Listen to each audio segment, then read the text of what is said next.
Літня спека – не привід відпочивати. Поточні та капітальні ремонти внутрішньоквартальних проїздів не почекають. На замовлення адміністрації Заводського району зараз виконують роботи на декількох об'єктах. Детальніше розкажуть наші журналісти. Цього року поточний ремонт внутрішньоквартальних проїздів у Заводському районі заплановано щонайменше за 8 адресами. За словами голови адміністрації Віктора Дмитрука, у дворах будинків на Крилова 21, 27, 31, 33 планують відремонтувати 910 метрів покриття. У нас, в принципе, планируется где-то порядком 8 адресов закрыть в течение этого года текущим ремонтом.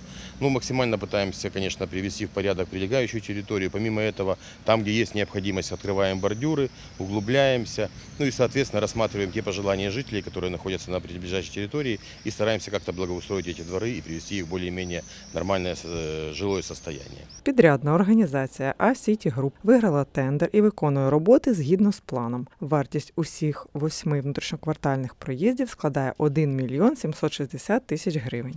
Окрім того, триває капітальний ремонт дорожнього покриття внутрішньоквартальних проїздів вздовж будинку номер 1 за адресою Робоча у Заводському районі. Вартість робіт складає близько 1 мільйона гривень. Это, наверное, последний объект по улице Рабочей, который мы завершаем. У нас были объекты 3, 5, 7. Мы отработали их немножко раньше. И вот в этом году наконец-то закрываем объект по улице Рабочая 1. Это капитальный ремонт внутридомового проезда с учетом тротуаров, которые мы делаем для удобства перемещения жителей. Окрім асфальтового покриття для проїзду автотранспорту, будуть зроблені тротуари для пішоходів. Об'єкт планують закінчити за місяць. Тут працюють до 10 осіб, залежно від навантаження. Экскаватор привлеченный, и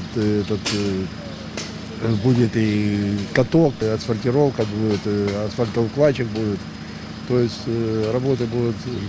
Хотим провести очень быстро и очень качественно, чтобы люди не нарекали на нас. За словами майстра підрядної організації Володимира Павлова, роботи у дворі будинку старовинної забудови мають свої особливості. Технологические трудности заключаются в том, что совпадение, есть полуэтажное жилье, и нужно, чтобы вода, которая с крыш стекает, чтобы не попадала туда, отводим на дорогу и с дороги, чтобы уходила в ливнецов, чтобы не подтопить жителей нижних этажей. Олександр Супрун, Олег Хусаїнов для МСН.